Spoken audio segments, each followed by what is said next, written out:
All right, here we are. Welcome back to Album Impact with Joshua Ray Gooch. This is the fourth episode, and today we have our guest with us, Mr. Brian Green. Let's give him a little golf clap, everybody. Thank you. Brian Green is a fantastic guitar player. He's also an amazing producer who works on some really fantastic sort of ambient, cool guitar music, and has worked with a lot of big artists. So I know you've played with Michael Buble and John Legend. Yeah. You were with them from like a young age, right? Like that started out when you were fresh. You were like in college, right? Yeah, I was pretty young. Thank you for the kind words in the intro. I started working with Michael Buble after my freshman year of college. So that came about in kind of a random way. It was right when he was starting his career, and he had just gotten discovered by David Foster. And I think the whole idea of that was like to put together a bit of a younger band, since the music that he was playing was more traditional type of music. So it was just through I had done something in high school called the Grammy Band, which was this like jazz competition kind of thing. And the guy who ran Grammy Band knew David Foster well and had recommended me for it. And then just that, along with a couple recommendations, some of the other people who ended up doing the being in the band were people I knew from USC. And it kind of came around, very randomly, and there wasn't even really much of an audition process. It kind of just happened. Nobody knew who he was at that point. And yeah, we played with him for that summer and then just kept working with him for about a year and a half at that point. That's awesome. I mean, that's such a great version of like right place, right time, but also like prepared for it as well. And then learning on the job, I'm sure a hefty amount of that is, especially when you were what, like 20, you said you were 20 or 21? I was 19 when I started doing that. Oh, wow. Yeah. It was an amazing experience. It was also just lined up with a lot of my interests at the time. Like I was super focused on jazz at that point in my life. And the other people who were doing in that band were, really jazz musicians. So it allowed me to be around people who are a little bit older and more experienced, and to learn from them. So it was kind of an ideal circumstance for that point in my life, where I could really be learning jazz and still working on it and feeling like I was also getting experience of playing in front of people and touring and getting that like on the spot, having to figure things out, like you're saying, type of experience at a young age, which I think is particularly helpful. Because at least for me, it's like as you get older, you start to second guess things and overthink things. That there's something about being especially young that the impact and weight of it didn't seem to have much of an effect on me. I was kind of just going with the flow of stuff. Ignorance is bliss at that age. Yeah, it really is. Completely. So you can really learn those lessons and not have that fear that you might have later of like, I hope I keep the gig and all that kind of stuff that, inevitably can work its way into your psyche. Yeah. Just none of that really exists when you're young and you're just like, yeah, all right, sure. Yeah. Well, before we get on to some of the other artists and then get into the albums, didn't you end up doing a session with Vinnie Colaiuta, like while you were with Michael Buble, and like kind of didn't realize how like big of a deal that? I mean, to anybody out there listening, like Vinnie Colaiuta is essentially the session guy. Like there's a bunch of guys, but that high echelon of like Steve Gadd, Vinnie Colaiuta, like that is like the highest level of session guy that you can ever work with. And they really only get hired for big albums, at least at that point in his career. Like he wasn't at the beginning phase. Like he was like an extremely, but it was once again, I think, an ignorance is bliss thing. Like you didn't really.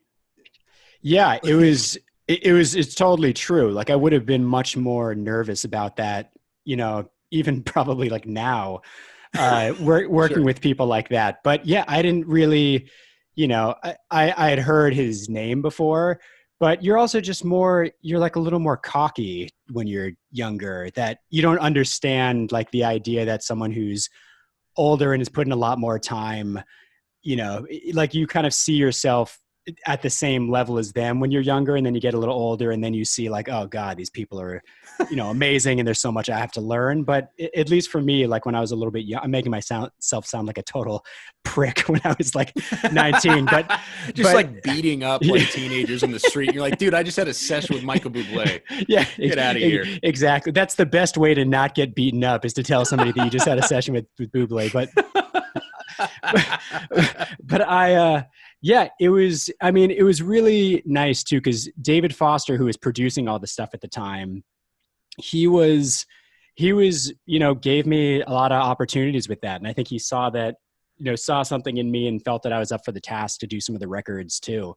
And, brought me into those sessions and gave me a chance with that stuff, which was great. And it ended up being, a huge learning experience. I mean, a funny story with that, one of those particular sessions, is that I was in school at the time because they were doing the record after I ended up leaving the tour and wanted to finish school.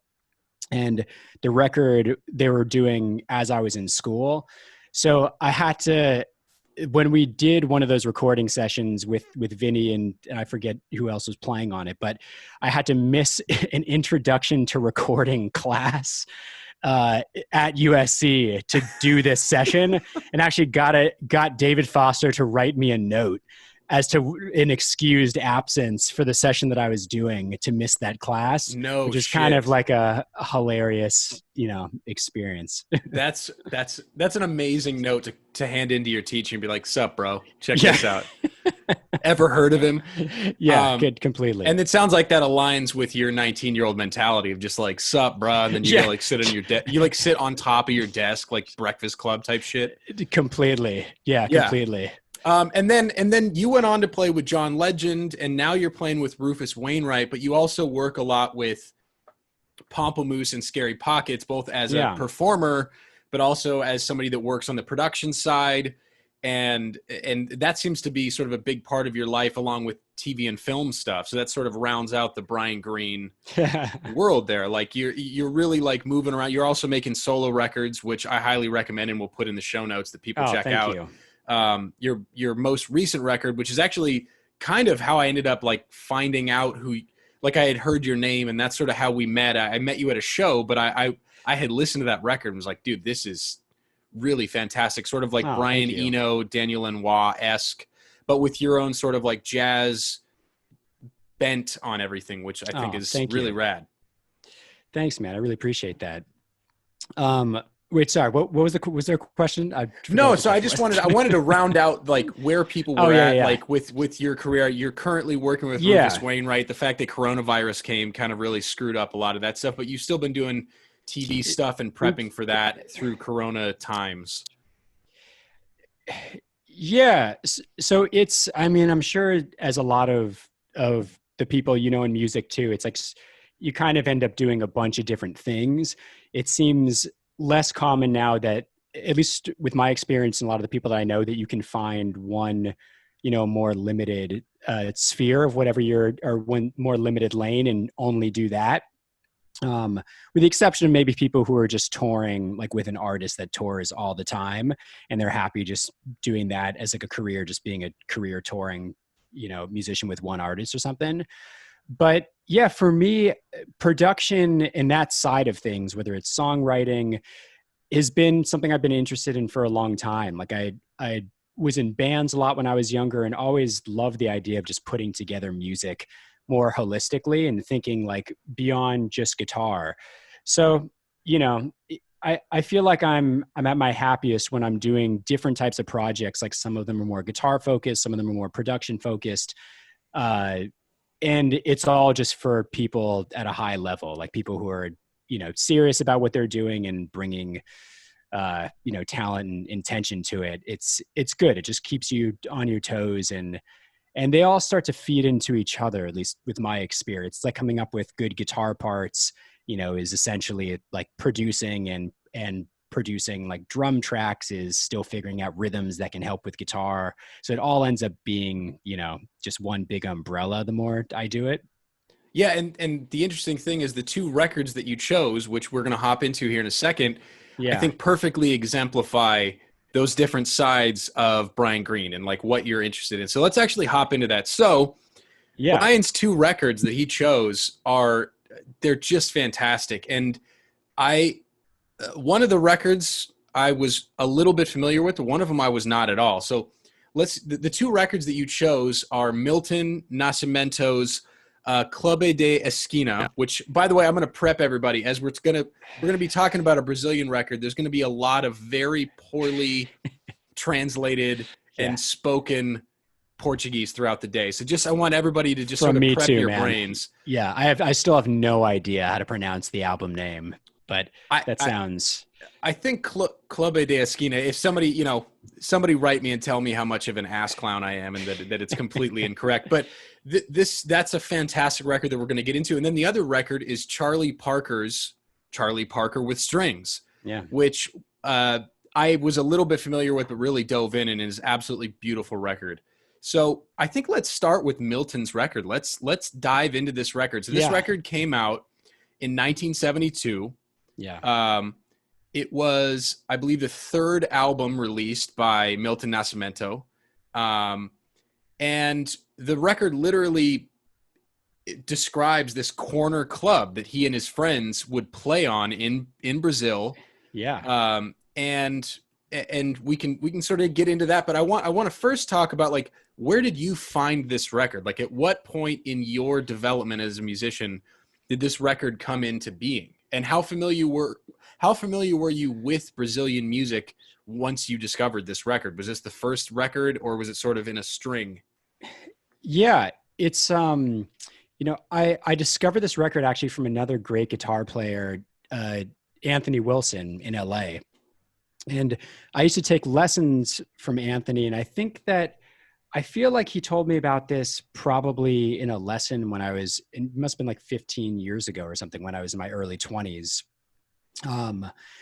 And I'd been interested in Brazilian music. Like, I always loved the things that everybody's listened to, like Joe Beam and that record with Stan Getz, just this stuff that's like the, bread and butter bossa nova records that everybody hears. But I think that this record is the one that ignited like a deeper search for me into more Brazilian music. And it was just one of those, pivotal recordings that just is like knocks you down and completely reorganizes like the way you think about music. One of those records you really sit with for 6 months, and even prepping for today, just listening to the full thing again, it's just like blows my mind even more now than it probably did then. It's an exceptional record. And I weirdly this was one of the first times in recent memory I had an experience like that, because I had never heard this record. I had heard his name before, which when you mentioned it to me on the phone, I was originally like, it sounds familiar, but I'm not sure where. I came to realize, like, a ton of the artists that I love are a huge fan of Milton's. Yeah. And I think I had heard a couple tracks in like some sort of shuffle situation while listening to Brazilian music, but I had never listened to the record in like a real sitting. And I had like a come to Jesus moment with this record. Like I've listened to this record so happy so many times this last, like, I think you told me about it about 10 days ago, and I've been listening literally nonstop. And it has this amazing quality because, like you said, everybody sort of knows like Wave by Joe Beam, or they might know like another record I absolutely love is the record he did with Frank Sinatra. Yeah, it's the amazing. Joe Beam record with Sinatra. Obviously, people know the Stan Getz and João Gilberto stuff. Yeah, another horrible pronunciation there. But that stuff is absolutely fantastic. Yeah, and there are elements of like groundbreaking activity going on there, but this record really reminded me of records like Bob Marley's Catch a Fire. Yeah, that in particular, in a certain sense that we can get into more. And then other records like maybe music from Big Pink, the band, or Exile on Main Street by the Rolling Stones. Yeah. And very much so the golden period, which is right about the same exact time of Stevie Wonder's releases. Yeah. In fact, the same year that this came out in 72 is the same year that Talking Book and Music of My Mind came out. Yeah. And they have that indescribable quality of almost a religious experience, especially when you listen like with your eyes closed with headphones on. You have this, Yeah. the ebb and flow of the record is truly incredible. And when you listen to it for the first time, were you making those sort of connections, or were you connecting it more with like, because at the time you would have been, were you heavily into jazz and listening to a lot of like legit Brazilian jazz music and bossa nova and samba and stuff like that? I wasn't even listening to much Brazilian, but just like jazz, more straight ahead jazz, and Miles Davis and Wayne Shorter and that whole path. So when you were listening to that stuff, like were you connecting this record to a lot of those like Beatles, Stevie Wonder, Rolling Stones in that sort of lineage, or was it because the sound wise it feels more like one of those records than it feels like a Miles Davis record in a lot of ways, at least to me. Yeah, no, I agree. I think, I don't know if I knew enough music to make all the connections at that point of kind of, because I got into the Beatles a little bit later than maybe some other people. It was like my mid-20s where I really took the deep dive into the Beatles. So I don't think, like, I discovered this before I discovered the Beatles. Like, I had heard, the songs everybody knows, but I hadn't like gone through every Beatles record and kind of done what everybody ends up needing to do at some point at that, when I was in my early 20s. So I think for me, what was so great about it is there's just this freedom and sense of discovery with it that to me is a lot of the elements that I love about great jazz. Like, it's something that's just being created on the spot, and you can tell that there's not this structure that's pre-existing that everybody sticks with. It's really just like the more you can discover something, the better it's going to be. And there's something about that the Milton Nascimento record, Clube de Esquina, or Club, whichever, somebody will correct us. It'll be yes. One of those. Yeah, viciously correct us. Yeah, it's just, you can feel a certain aliveness and discovery in what he's doing, and you can feel just the range of influence. And I think, still for me, and particularly at that time, I think I was getting to a point where I wanted to, take all of the jazz music that I was excited about, but maybe use it, and filter it into some other genres, and not necessarily, make music that sounded like the jazz records I was listening to.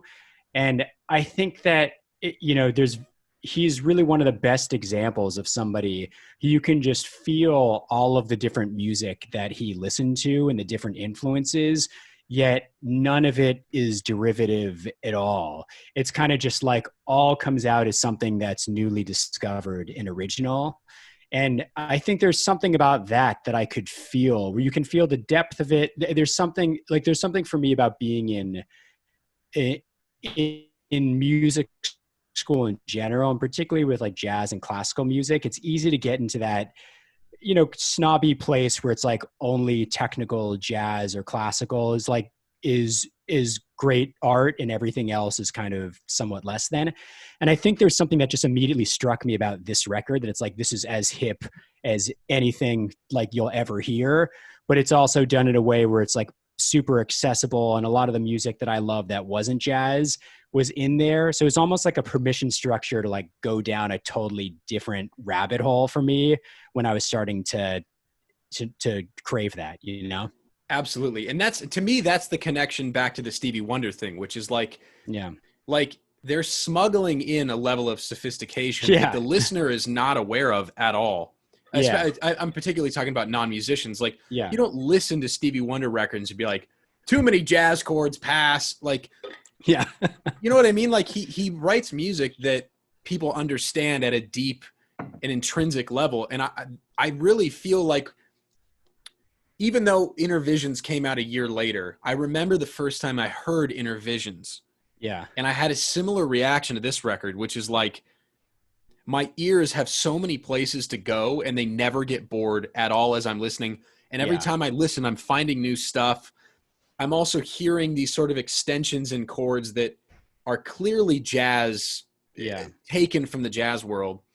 And so that level of like smuggling in of sophistication, I really connect with Stevie Wonder. And then the reason I brought up the Bob Marley record is the particular influence of American and British music Yeah. on these different cultures. Like when you listen to Catch a Fire, and I know there's two different versions. There's sort of the Jamaican version, which I actually prefer, and then there's the international release with all the electric guitar wah-wah stuff with Yeah. like that British cat playing a bunch of guitar solos and stuff, which is awesome. I just prefer the simplicity of the Jamaican one. But Sure. the reason I bring it up is that record was sort of the culmination of these musicians in Jamaica hearing literally through these like Miami radio stations, Yeah. Motown and Stax and all of these different American and even some British recording groups. Like obviously the Beatles were a big influence on all these different guys, but so were Ray Charles and people like Stevie Wonder. And you can clearly hear in the playing on Clube de Esquina Yeah. that they are influenced by that, but they also aren't, like you said, they aren't copying it. And even if they tried, the cool thing is like when you listen to some of the almost like blues guitar playing on this stuff, it always has this weird thing of like, even when they're playing what you could almost consider like Chuck Berry, Rolling Stones type stuff, the rhythmic feel from the musicians is distinctly Brazilian. Yeah, that's right. Exactly. And that is what's so rad about this is like you listen to the bass player and you could hear like this dude has been listening to like Paul McCartney, like the way that he's hearing melodic bass lines, and probably James Jamerson as well. Yeah. And probably Duck Dunn. But I'd say those are probably his three primary influences just based on the time period. Yeah. It's probably sort of maybe Carol Kay's in there. But you can hear the melodicism and like the picked bass stuff that like McCartney was doing. But it also has this really distinct Brazilian time feel, which those guys that I just mentioned, whether it's Jamerson or McCartney, did not have. Yeah, I think that's a, really well said. And that's one thing just about Brazilian music at large that I love. There's such masters of melody that they can get away with more complex harmony and just the rhythm in general of, South American rhythms and Brazilian rhythms just have a different thing than American music and British music, that you get this really interesting kind of complex, tapestry, but it's also so singable and simple. Danceable. Yeah, it's just like the melodies songs are so good that they come up with that I think they do such a great job of making like really artistic high art pop music in Brazil, Completely. And another thing on a slightly more like nerdy musical level, and this was definitely a big thing in American and British music in the 60s, but his sense, I mean, really since the 80s, but even more so since the millennium at year 2000. Yeah. Melodies have become less and less based on these cool extension notes that we would consider to be less stable, but extremely emotive. Yeah. And a lot of pop music, both British and American at the time, were much more were more willing to lean on these notes like the major 7 and the sharp 11 and the 13 and all these notes that bring a certain amount of emotion due to their lack of stability. And it's something that, like, for instance, if you listen to Indian music, they're chill just being like, I'm going to sit on this note that makes you uncomfortable for like 30 seconds. Yeah. And it's really something that you don't hear that often anymore. And I love the way that the Brazilians hear these notes because it's very different than the Indian version of it, the more sort of microtonal approach to instability and these sort of juicy notes. But you can hear a ton of it on this Milton Nascimento record, where he is just content, like prodding you with these notes that sort of build tension and emotion. And the one thing, like, I'm not the guy that's like all pop music's bad and like only good stuff is old. Sure. But there is a distinct lack now of sort of non-triad chord tones in American pop music and really pop music anywhere. I don't want to say anything about K-pop music because they might show up at my house and like beat the shit out of me because they've been known to just be rabid like that. But it's a lot of these sort of just like sitting on root 5th, 3rd, and the people aren't willing to sit on these notes that build tension. It's like I don't understand it, because I feel like that's where a lot of the emotiveness comes out in the Beach Boys and the Beatles and Stevie Wonder and Milton Nascimento.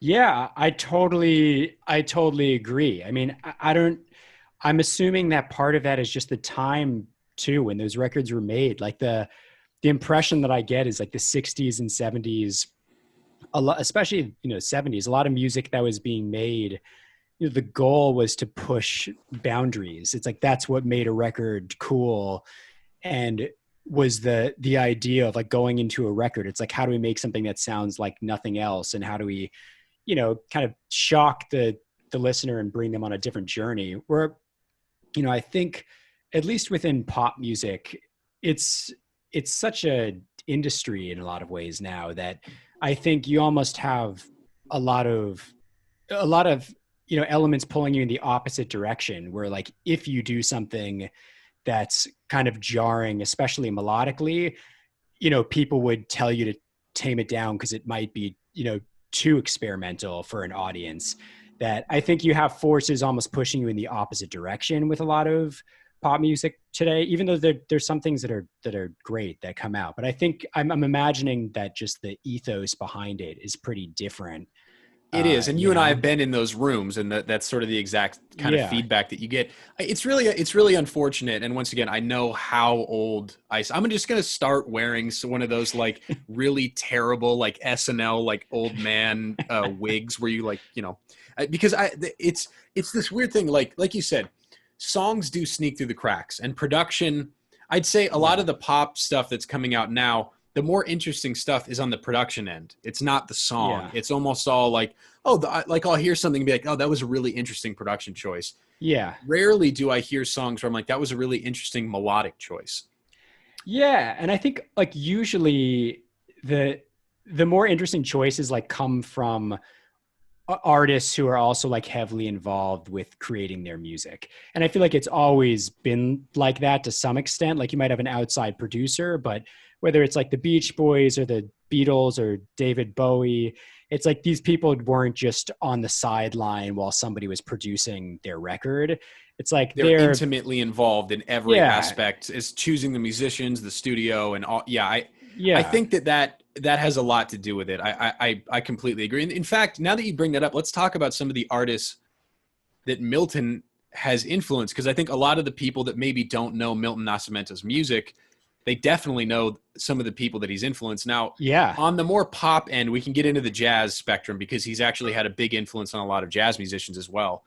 But people like Paul Simon, hmm James Taylor, Bjork, hmm uh, Esmeralda Spalding is, I guess she's more of a jazz artist, but I would say on the real big end, like people like Sting has also said, and these are all people that, yeah, like you just mentioned, are intimately involved and have their own sort of ethos and almost the crazy stories about how they compose songs. And there's so many interesting things when you listen to somebody like Paul Simon throughout his career. But yeah. I'd say like something like Still Crazy After All These Years, harmonically, melodically, rhythmically, is something you look at and go like, this has never been done before and is completely groundbreaking and still pop Yeah. music at the same time. Yeah, you can hear the eclectic tastes that, somebody has when they make that kind of music. So I feel like you have to you just have to appreciate that in him if you have those same, proclivities in your own music.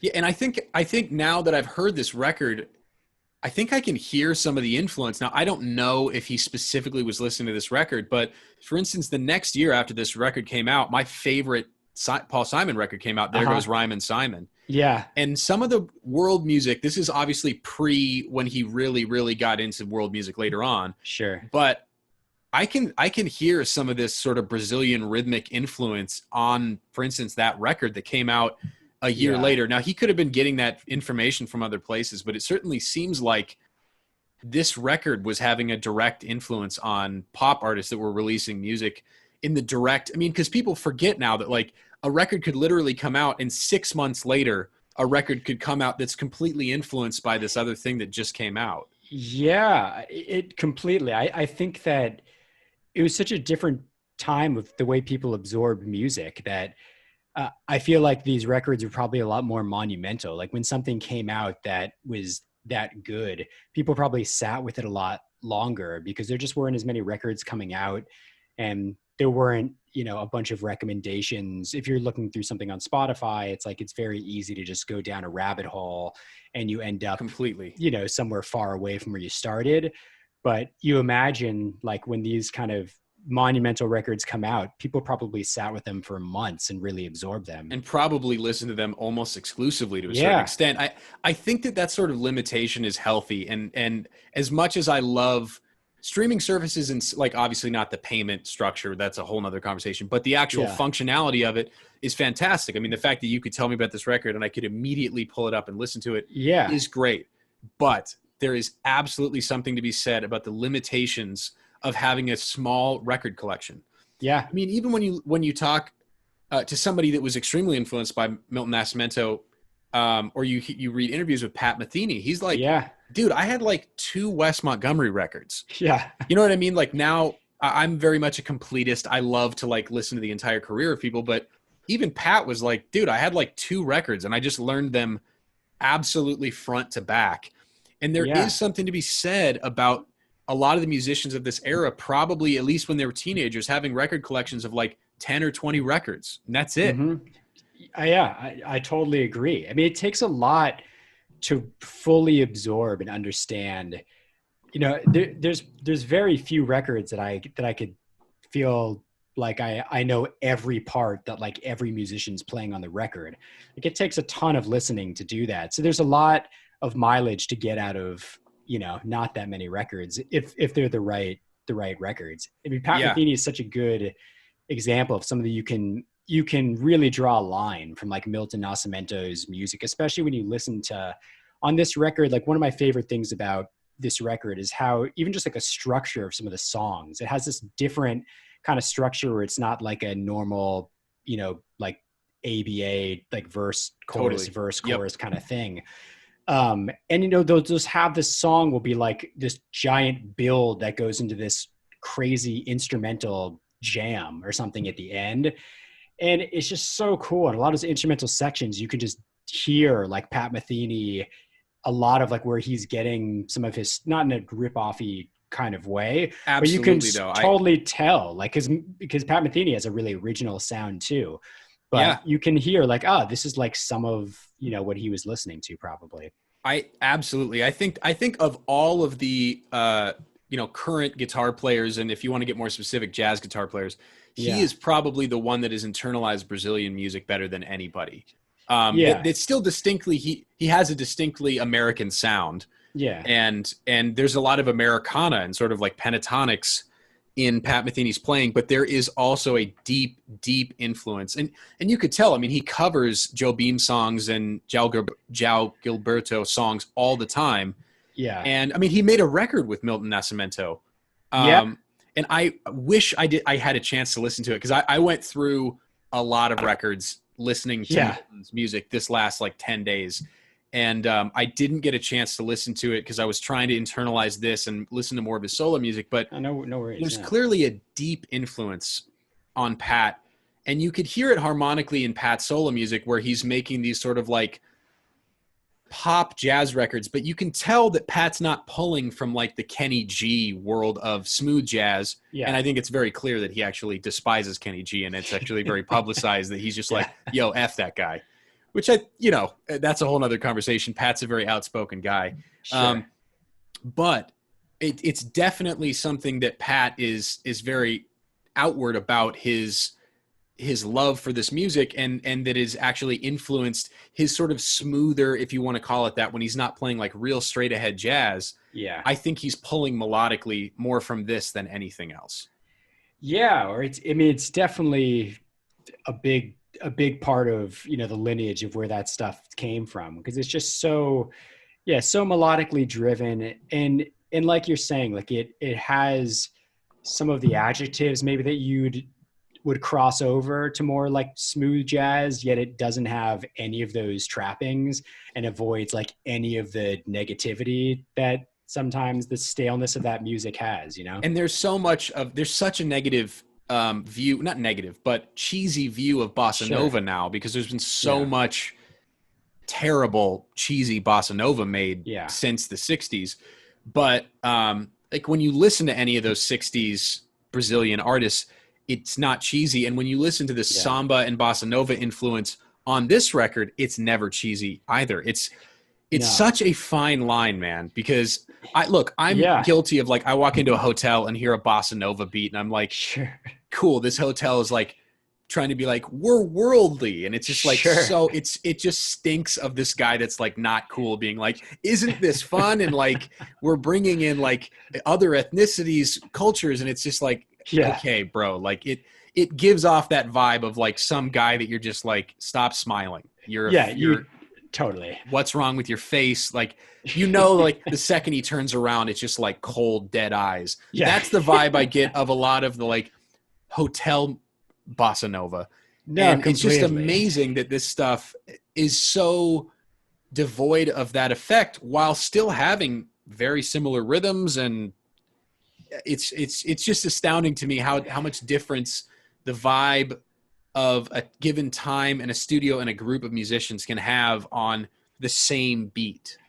Yeah, the right intentions and just people with the right taste, It's like a cheesy person that tries to make a record, no matter how hip the inspiration was, like the record's going to be cheesy, Yeah. I think that, just like you're saying, right people at the right time with the right intentions, and it was just like, everything that they did was right. Let's talk about that, because given the fact that I was so obsessed with this record the last 10 days, I went and listened to a lot of Milton's other records, and there's some incredible records in there, absolutely incredible. And yet this record sort of stands alone as the single greatest piece, in the same way that with the Beach Boys, having talked about that last week, Pet Sounds, as great as some of the other records are, and Friends was the record that I talked about with Mike G, and it's an exceptional record. Pet Sounds is just, it has this indescribable quality to it. And the weird thing is, this record is essentially played by all of his homies in, I don't know exactly how to pronounce this. Now, once again, somebody's going to beat the shit out of me. Minas Gerais. I don't know exactly the proper pronunciation of that, but like, that's where this was taking place in Brazil. And these are literally his local buddies that he would literally play in a street corner with. And I think they were living in a house like when they made the record, because the record was even made with this guy Lo Borges, and it's like him and his brother. Like it was kind of like a duo record. Like it wasn't even just under. He sings on this record too, and he has a beautiful voice. Yeah, he's amazing. It is just one of those. I mean, I think those kind of records, it almost reminds me of like a no-hitter. It's like you can have an amazing pitcher who's great for like 10 years, but he's still probably going to only have like one or two no-hitters. No matter how good they are. And it's like there's just a certain magic quality to the right time and everything just lining up in the right way that creates one of these records where it's like there's not one bad song, like every decision that was made was right. And if there's any perfect distillation of that point, a lot of the records directly surrounding this, like I believe the previous record, Courage, was recorded in New York with like Herbie Hancock and Wayne Shorter, and like literally some of the greatest musicians of all time, and people that we're probably going to mention later on talking about the Charlie Parker record, even though they didn't have direct involvement. It's just incredible that these local musicians in Brazil are able to produce a record directly following a record made by literally some of the most important musicians of all time. And their record, now I don't want to use this word, but I'm going to, is better. Yeah. It's so crazy. And I love it because it's such proof that a band and the right people at the right time beats technicality and proficiency and virtuosity every time. And it's not to say that Herbie and those guys don't have musicality and all of that. They're some of the most musical people ever, but right place, right time with the right players. It's just the same reason that you can listen to Nirvana and you're like, dude, this bangs so hard. And yet you listen to the bass playing, you're like, dude, this is insanity. Like the stuff that Chris Novoselic is playing, you're just like, he's like bending and playing power chords. You're just like, no session bass player would have played cooler shit than this. It doesn't matter if you got in the most killing session player. Like this was the perfect thing, but played by the perfect guy in the band in that headspace. You just can't beat it. Yeah, I completely agree. It's like that kind of chemistry. It's just irreplaceable. Like you can't mimic it, because great studio musicians like are typically trying to go after, there's a target lots of times, with what you're trying to achieve. And it's like people who are just in a band, like the only target is just like the best idea possible. They're not like referencing, I'm going to play this the way that this piano player played this. It's like, it can be too much information sometimes, Yeah, I think that's a very apt way of putting it. That's why I love bands so much. And like at different times in my life, you get obsessed with these records with all these great players on it, and you want to learn all this stuff. And then you go back to listen to like Melvins, and you're like, this is so sick. Speaking of heavy metal and its relationship to this record, this is a crazy connection. So the only records I've been listening to at all, other than prepping for these two records that you've mentioned, I've been listening to Megadeth like crazy, which is but I'm a massive, massive, massive Megadeth fan. And the weird connection here is, I think 5 years ago, Dave Mustaine hired this guitar player who's a Brazilian guy, Kiko Loureiro. Okay. He plays in a metal band, or used to play because he's now in Megadeth, in this metal band called Angra, I think is how it's pronounced. I don't know the exact. Milton Nascimento produced some music for them. Oh, yeah. In 2004. I think I read about, as I was kind of researching a little bit for this, I think I read something about him producing that. I was blown away because I was like, the weird connect, like how would this record be connected to Megadeth, and it's somehow connected to Brazil? I just thought it was the funniest thing. And it also showcases just how open to new music Milton is, because having produced that in 2004, he was probably in his 50s at that point. Maybe, I don't know exactly his age by that. I guess he was born in 1942. So, I mean, he was even older than that, and he's willing to make music with a straight up metal band. Yeah. I mean, being open to a 7-string guitar tuned down to low D is the ultimate sign of openness. Yeah. And being willing to go through all the brown notes the guitar player and bass player are hitting, it's just scientific fact that just sort of empties you out. Completely. So bring you drawers to the studio. I just love that about him. Now let's talk about some of the connections to jazz here, because we've sort of skirted around it, and we talked about Sting and Paul Simon and James Taylor. Which, by the way, to all you folks out there, there's a really cool video of, I believe it's David Sanborn's show, where he's like the band is like Marcus Miller and all these like super killing guys, where James Taylor came on to do a set of music. And I don't know if he brought Milton Nascimento. I don't know exactly how it went down, but Milton does several songs where he's singing backgrounds for James Taylor.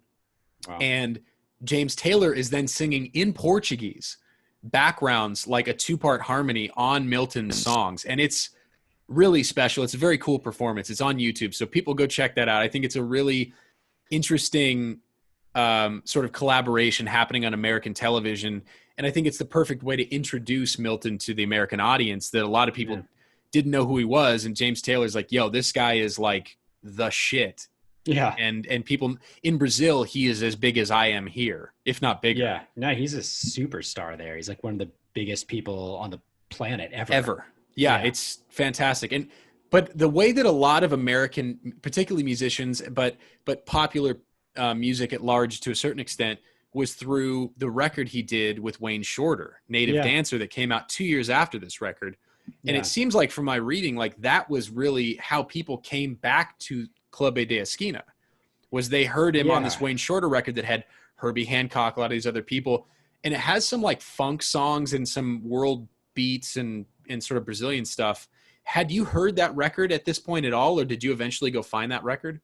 No, that was something, to be honest, I still haven't spent a lot of time with that record, but I listened to it after I got introduced to Milton Nascimento. Like I went down a bit of a Milton Nascimento rabbit hole, like after listening to this record, and then checked out, some of the other ones that and found some other great ones. But, this is still the one that stands out to me. Yeah, totally. But yeah, Native Dancer, super, super cool, And I think it's like nobody better than like Wayne Shorter to be like, he's like the ultimate in hip. Like obviously he got what Milton was doing and wanted to find a way to, have some of that in his music.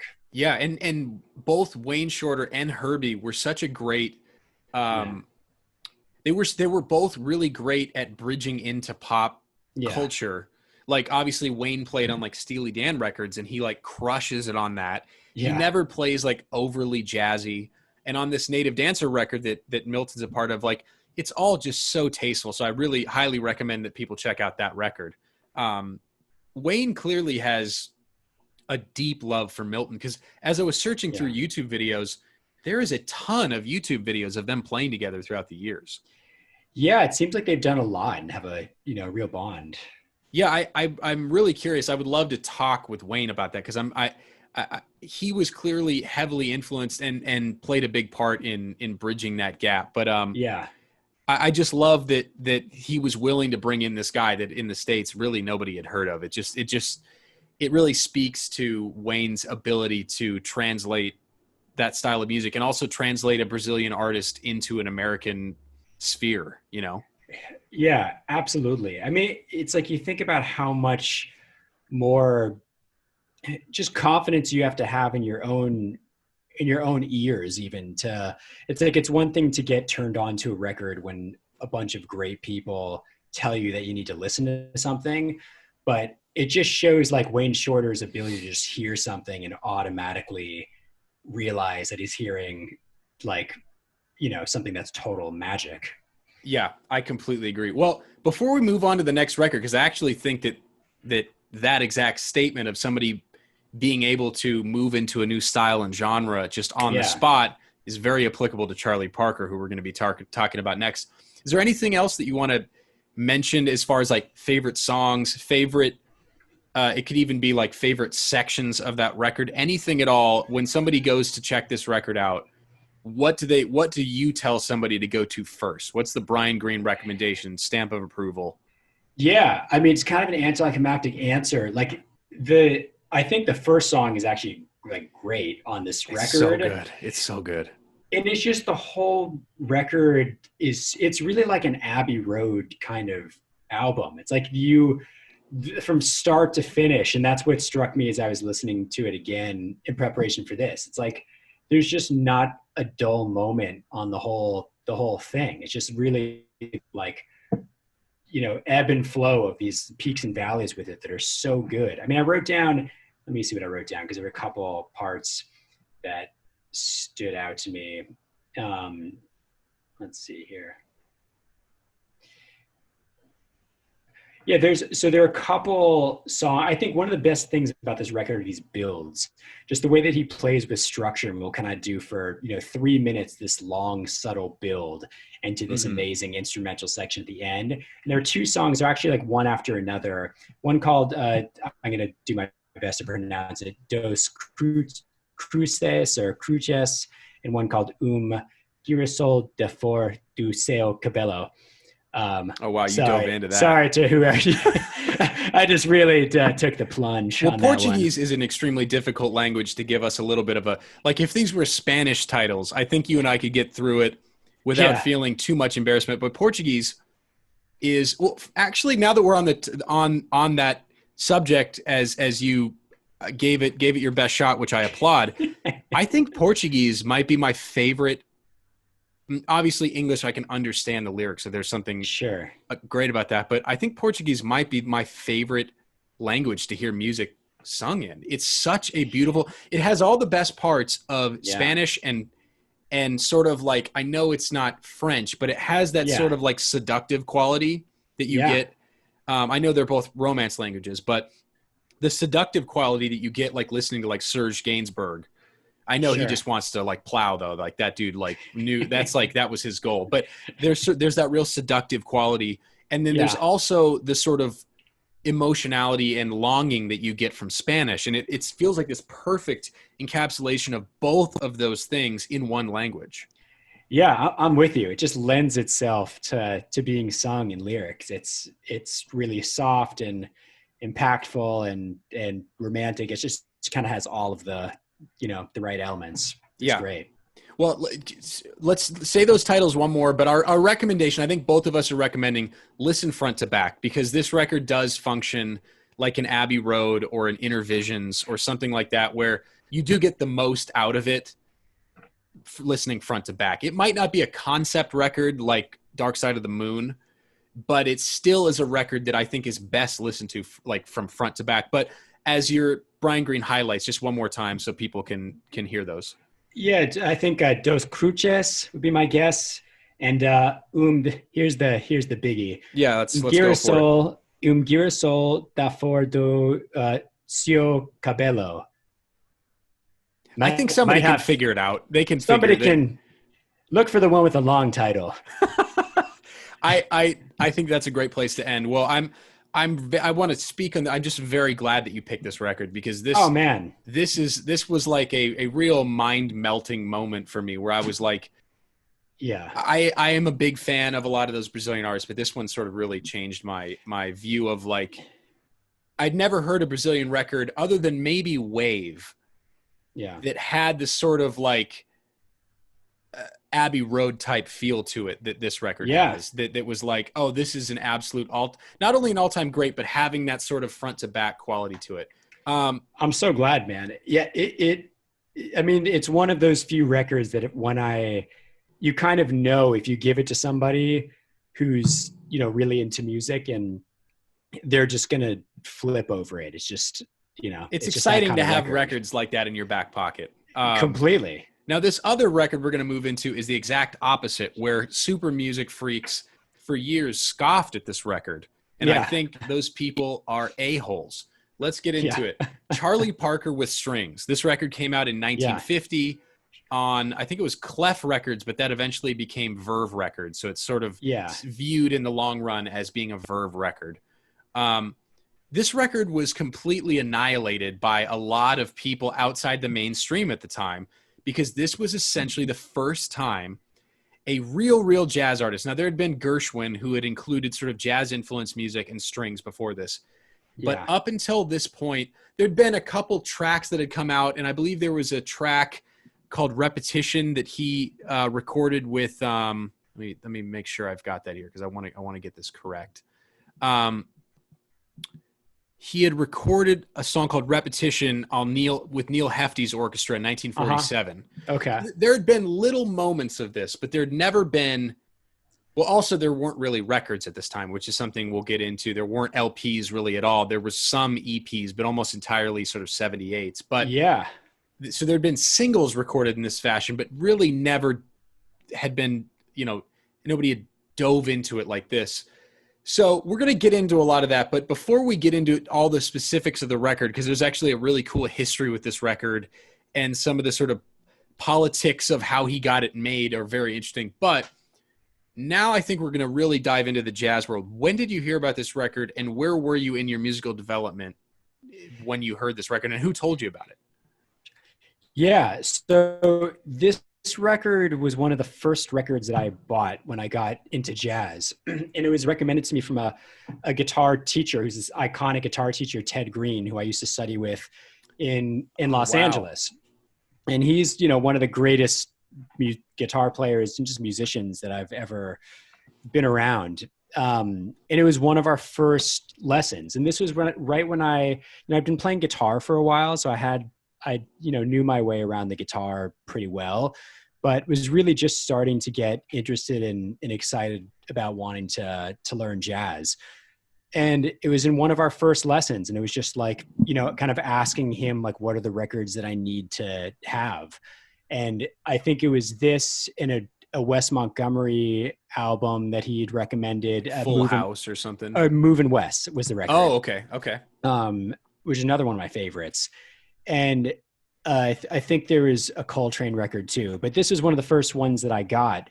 And I'm really surprised and happy that he was such a non-jazz snob to recommend, because this is still viewed in some circles by jazz guys as not the first record that you would recommend, especially for Charlie Parker.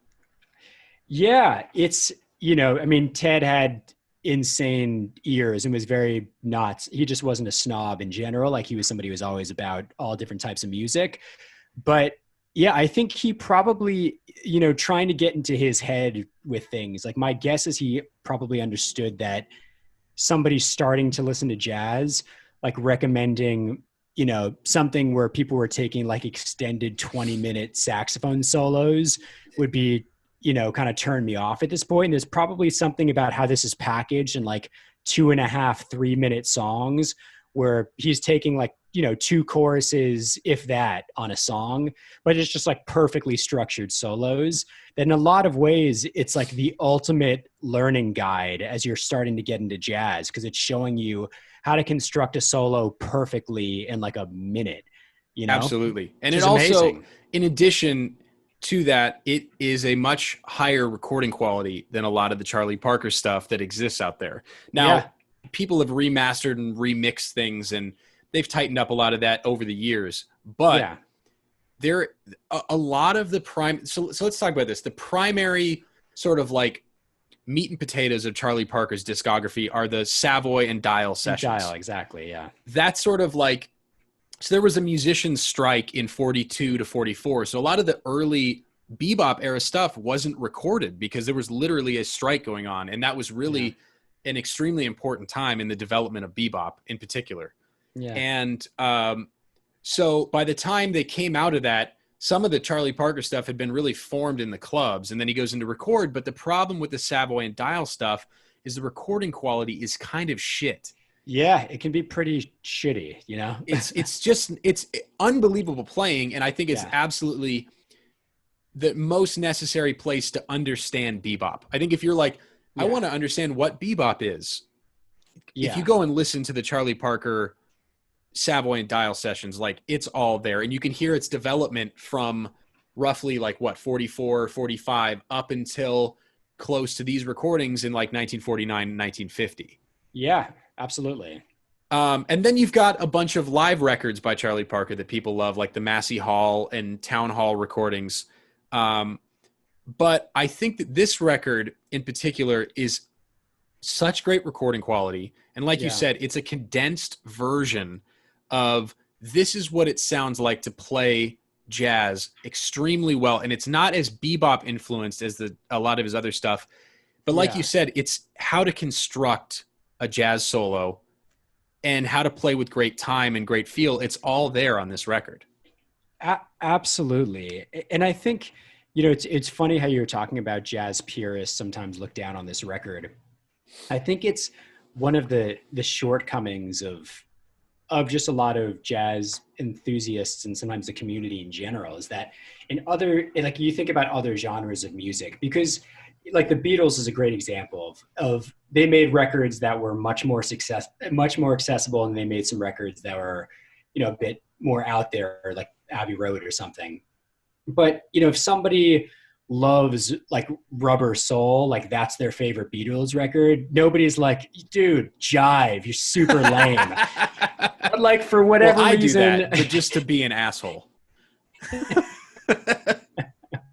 But for whatever reason with jazz, it's kind of like whatever lots of times is the most abstract, extended kind of version of an artist seems to be like, that's the thing that you have to be most excited about, which I think can be weird because these guys are so good that it's not like they can't make something that's great that's like a 3-minute song, Well, weirdly, as much because you're much more of it. Like, I love listening to jazz, but I would never consider myself a jazz player. I've definitely worked on it. It's something I love, but I can make a real connection here to punk rock music.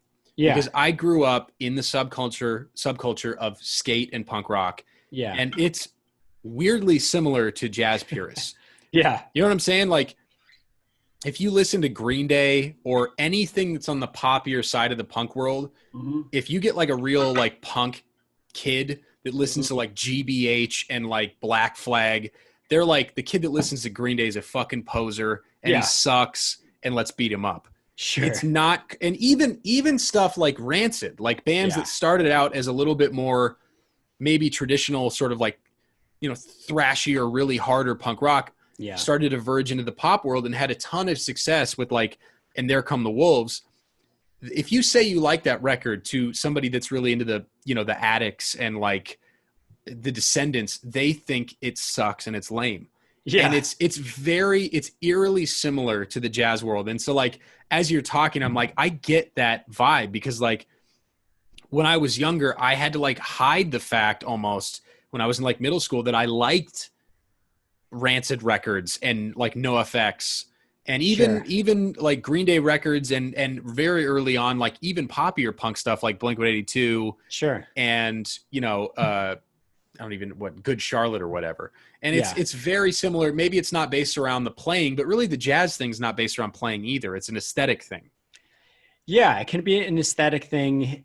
And it's just like this is one of those records that I would challenge anybody to pick out anything about it that's not great. It's like the orchestral arrangements are great.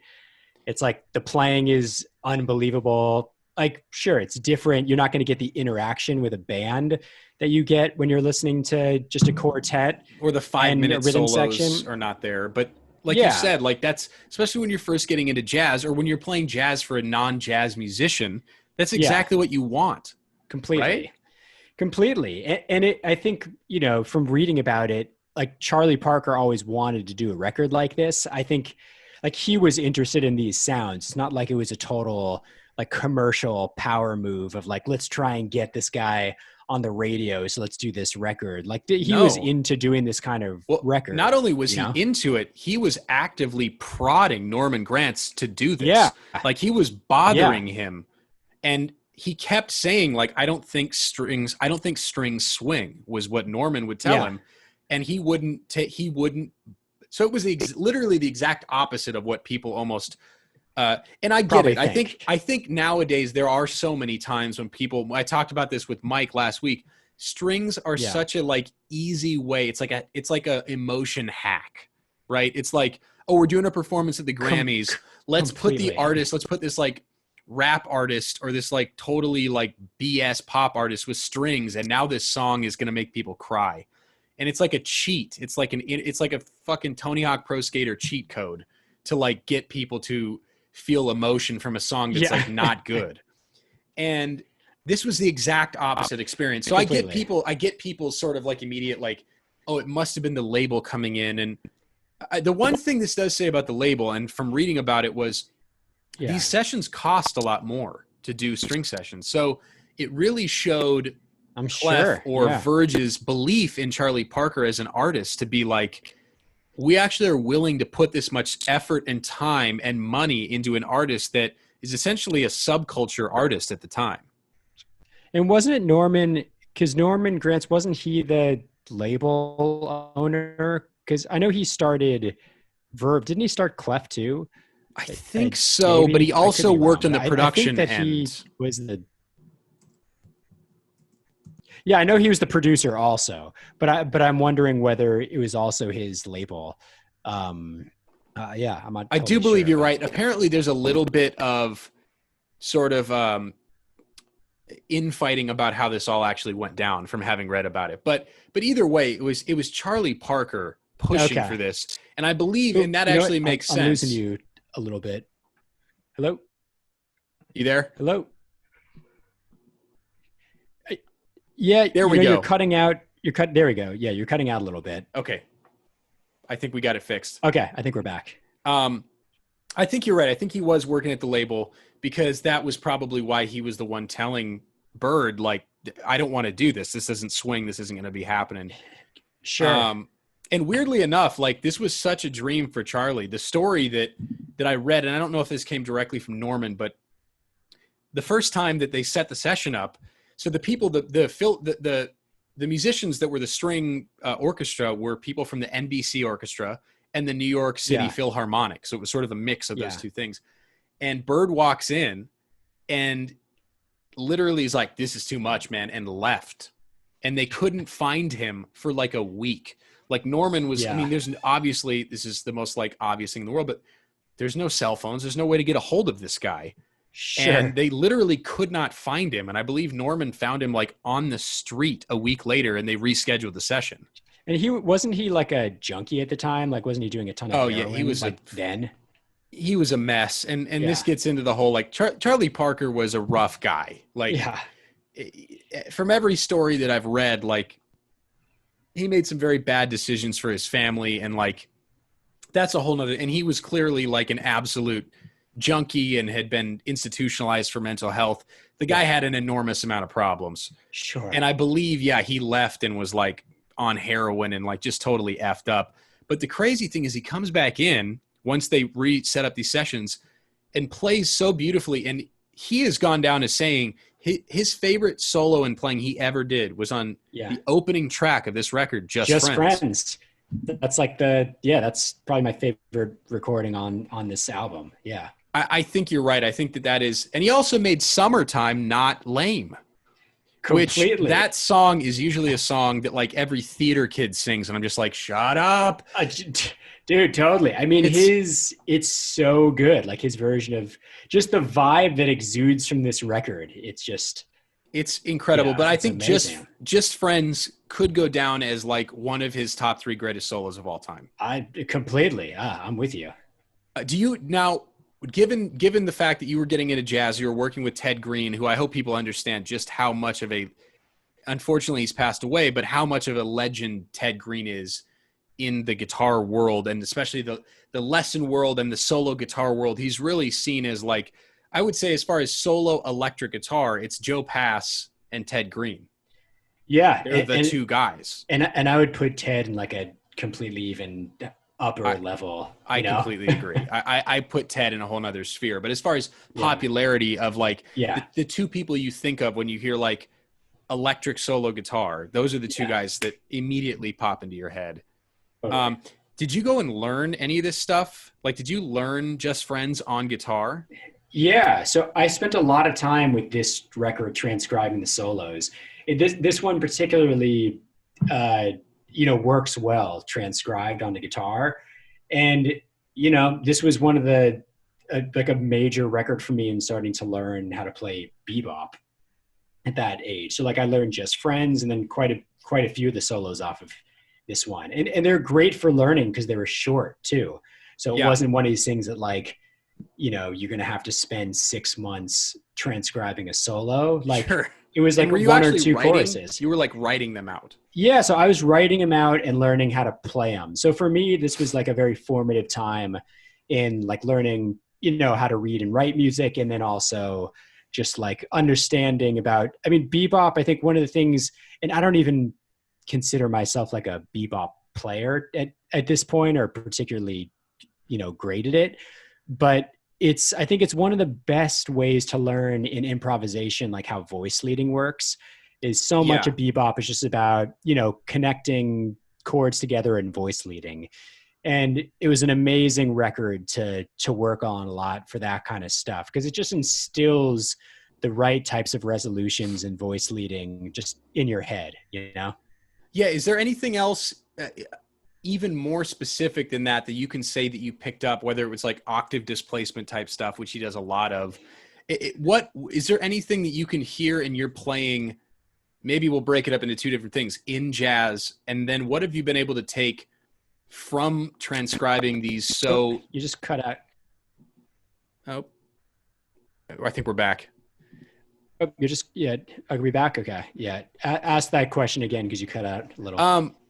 I was asking like what specifically from transcribing those solos, other than what you were just saying, like voice leading and stuff like that. What were you able to take away from it? Because I definitely hear a lot of like octave displacement in his licks on that record. But is there anything else even more specific than just knowing how to play through chords that you picked up from him? Maybe little tips and tricks, even if it's something relatively dense musically that you could explain to people that they could maybe listen for if they're players. Yeah. I think definitely like phrasing is a big one with him.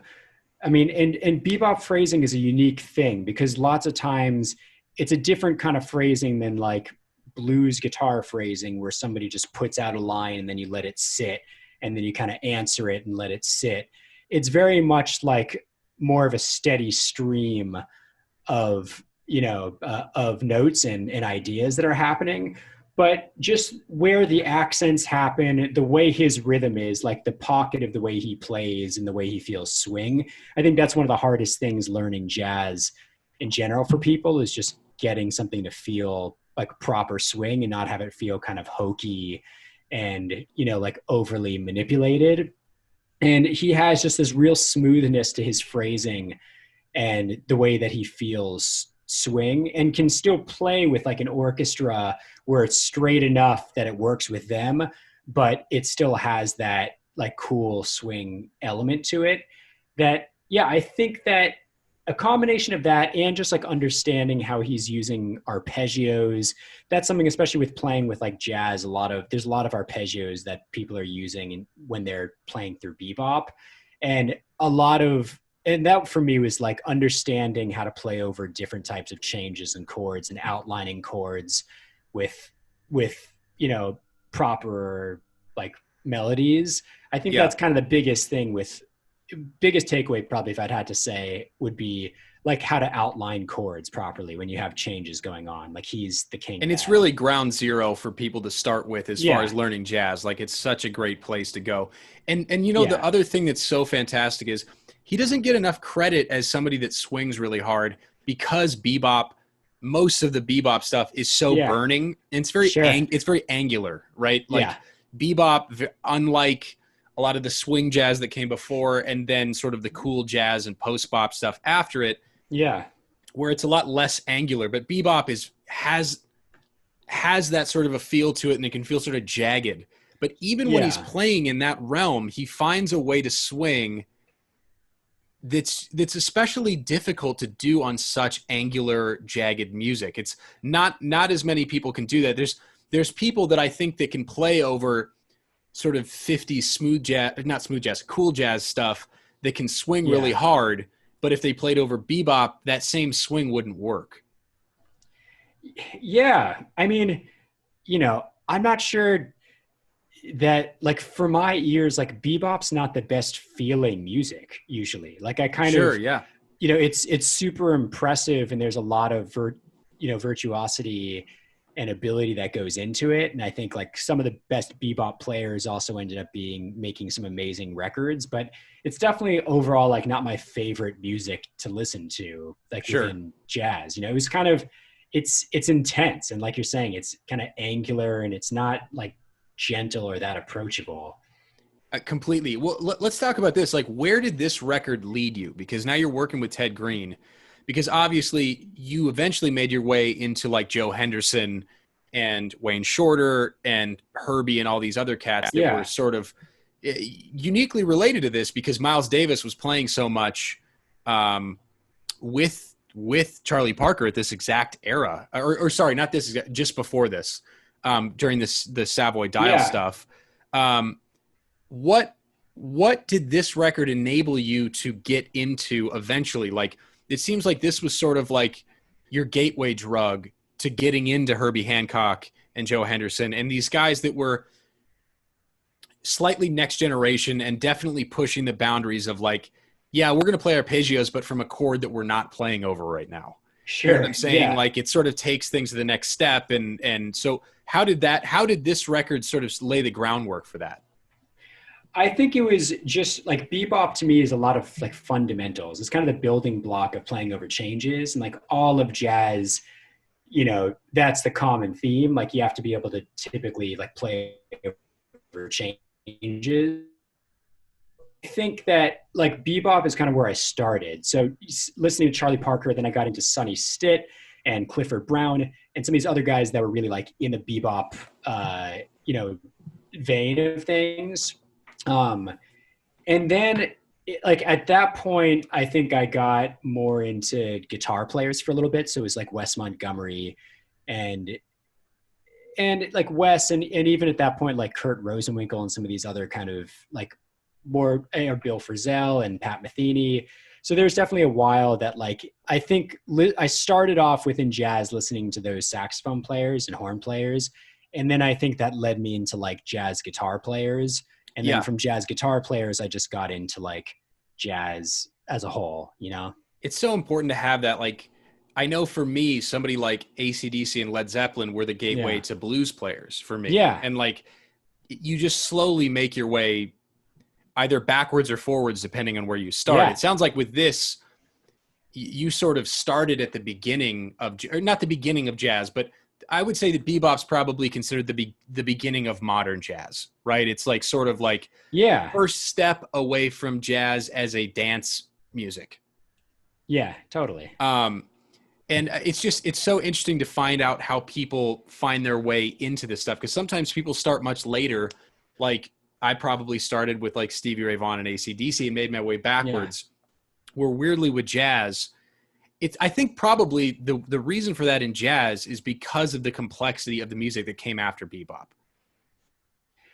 I think that's probably true. Like it's a tall order to listen to some of these records. Even like some of the Miles Davis, like Nefertiti is one of my favorite records of all time. We just did that record on here. That was a Mike G choice. Yeah. It's a great choice. And like one of my favorite albums ever.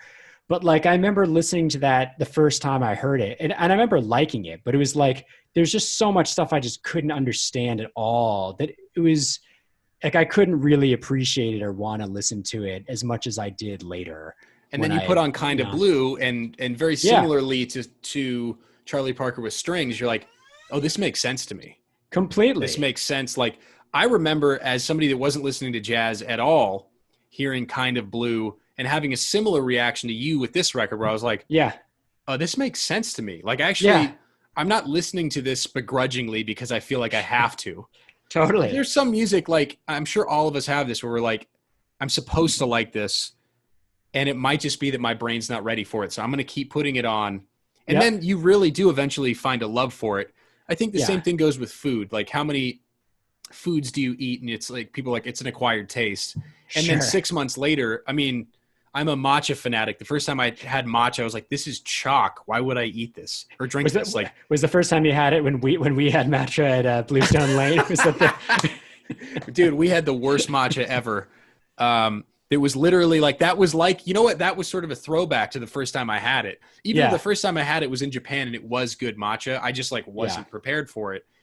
And you do have these reactions with stuff where you're like, ugh. And then now I'm like a matcha fanatic and I'm thinking about some sort of a proposal and getting married to my matcha. Yeah. Just like spending a life in my apartment, sort of just casually with my matcha, just sort of hanging out and cuddling. Sounds great, man. It sounds great, but I'm a huge matcha fan now. And it took me like, okay, this is starting to get better. And then eventually you can really get into it. And I think there's so much music like that it takes time to sit with it. And Kind of Blue has an immediacy to it. Very much in the same way that this Charlie Parker with Strings record, which is why this was his only hit. Yeah. Like now, granted, I believe these were released in 2 EPs, a 6-song EP and subsequently an 8-song EP. Yeah. Because once again, LP technology did not exist at this point. Yeah. Like it really was, I think, brought into the fold around 1948, but wasn't really popularized until like 51, 52. Yeah. But this record has an immediacy to it that I think to people that aren't jazz heads, they can get into it.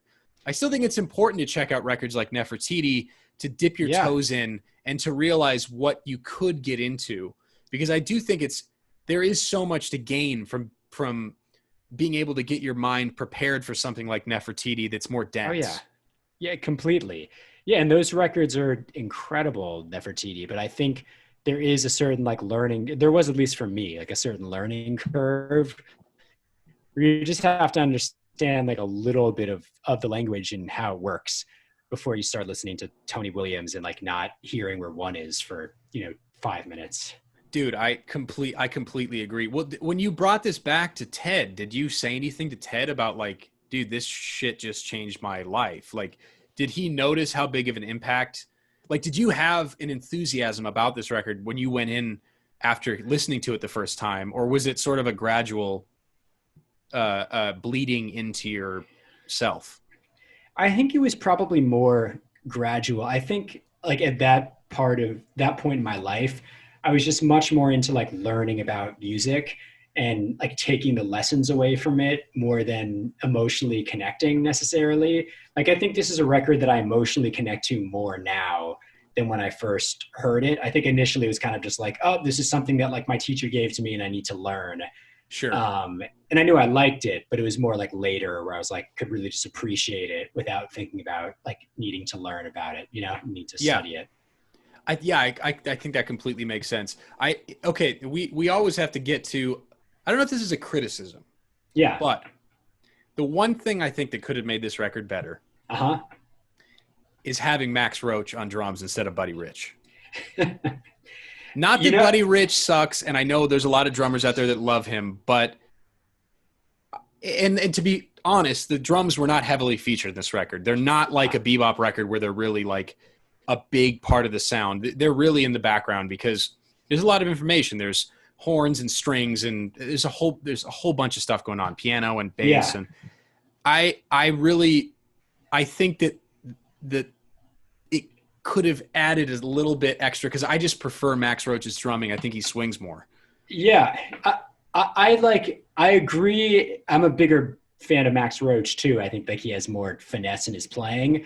Yeah. Although I don't know if I agree for this record. I think there's something because of the strings I think that even from like reading about it and then thinking about it, it sounded like because this hadn't been done that much before, there's some real concern in like navigating the waters basically of like who follows who.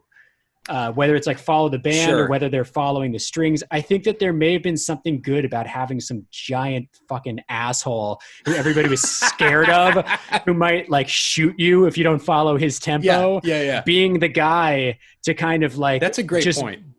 Be a dick. I think if everybody was kind of like, oh, okay, let's just all be nice and see who follows who, it may have been just more of a train wreck. With it. That's a great point. And you know what, as you're saying that, here's another point to just immediately offer devil's advocate to my own opinion from like 2 minutes ago. I wonder, because they were so worried about the string players not understanding swing, possibly having a drummer like Buddy that swings a little bit less than Max Roach actually would make it easier for the strings to play along. It totally could be the case. And he's also just he's so extreme. He's not a subtle player. So like all the sections that he's marking, like it's very clear what's happening, that I think like you're saying with strings, people who aren't used to doing that kind of music as often, it may have been the right choice, even if, there may have been another player in certain ways that could have like sounded better in moments. He may have been the better choice. I think that actually is right. I think that more interesting ideas there would have been a little more swing and more interesting ideas, but it could have sabotaged the rest of the record and look, Max Roach might have come in and crushed it. It would have been, but I do see those points. I think those are legitimate, and I'm sure the comfortability in the studio due to the fact this was so new. It's so weird because after this, like, there's so many jazz with strings records, and a lot of them suck. A lot of them suck. A lot of them are terrible. I do like some of the stuff on the Clifford Brown with strings record, which came out in 1955, so like 5 years after this. Yeah. And there's some cool stuff on the Stan Getz one that came out in like 61.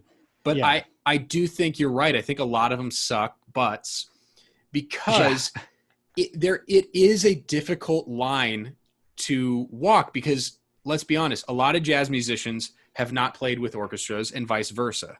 Yeah. And they're both stepping into a situation that could be a disaster. And if it's a disaster on one end, the whole thing collapses in on itself. Yeah. So there has to be a symbiosis there and a real deep understanding of like, this is who we are following. Did I cut out there for a second? Yeah, you did for a second, but I got the gist of what you're saying. Sorry, my phone. I don't know how, so I have it on Do Not Disturb, so somebody must have called me several times. I'm sure they're fine though. So it's a very interesting approach, and I do love the bass playing on this record with Ray Brown. I think his bass playing is fantastic. Yeah, he's one of the all-time greats. and just like lays it down. I mean, it's like, it's funny, the pocket and rhythm of it. Like, it's definitely looser than certain other recordings you'll listen to, but it's so good. There's just like such a natural quality to it that you can tell there's just like, they're kind of figuring it out as they're doing it.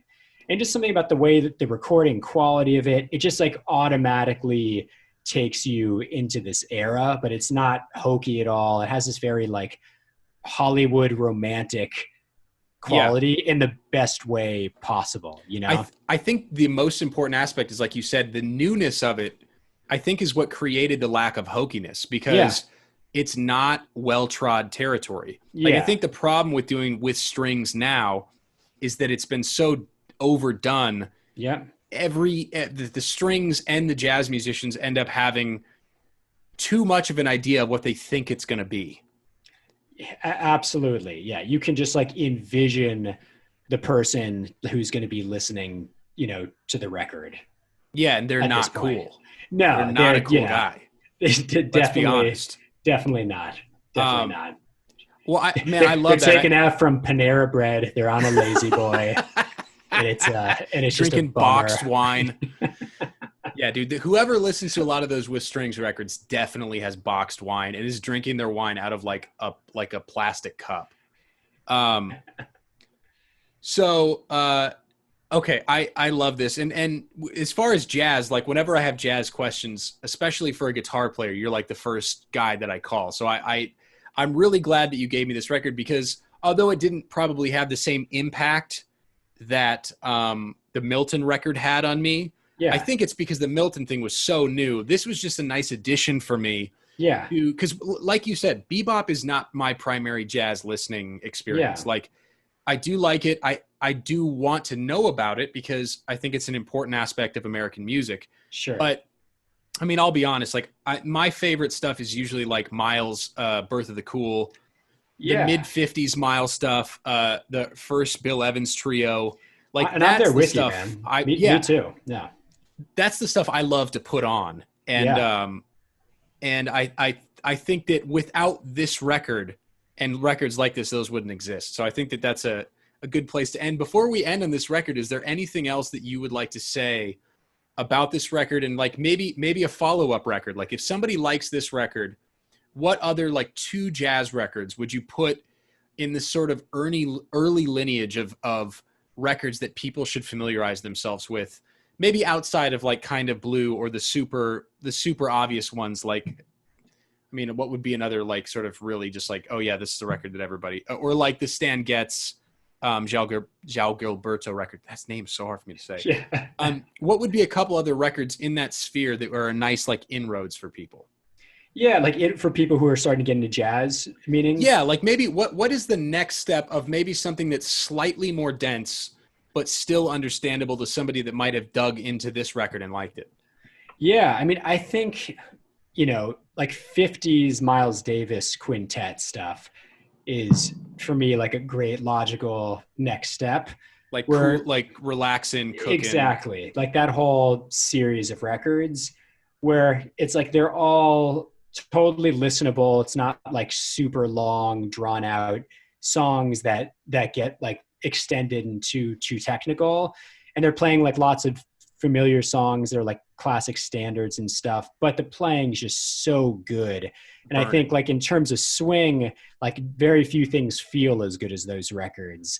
And they have that quality too. It's like right when you put them on, kind of like, you know, Kind of Blue's another one, that they just automatically transport. There's just a real vibe and a character to it. Like they're not relying purely on the quality of the solo and for you to like nitpick every single line that someone's playing to make it good. It's like all that stuff is great too, but just the sound of the record automatically gives you the impression of like what it feels like, and it feels really good, you know?